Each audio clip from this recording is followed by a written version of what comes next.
अंतिम फसल। रामू एक साधारण किसान था, लेकिन उसके सपने बड़े थे। हर सुबह सूरज उगने से पहले वह अपनी जमीन पर पहुंच जाता, मिट्टी को छूता, जैसे उसके बच्चों को दुलार रहा हो।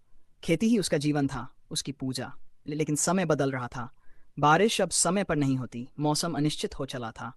साल दर साल सूखा पड़ता, फसलें बर्बाद हो जाती, कर्ज बढ़ता गया, उम्मीद घटती गई।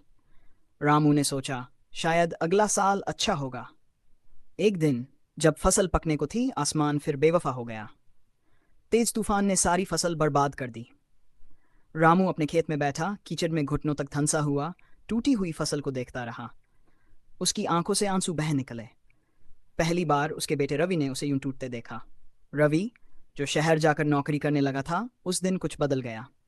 उसने अपने पिता का हाथ थामा और गांव लौट आया। उसने किसानों को इकट्ठा किया, नए तरीके सिखाए, एक सहकारी समिति बनाई। कुछ ही महीनों में रामू के खेत फिर से हरे हो गए। इस बार सिर्फ फसलें नहीं उगीं, उम्मीद भी पनपी। रामू की आंखों में गर्व था। बेटे ने न सिर्फ उसका सपना जिया, बल्कि उसे नया जीवन दिया।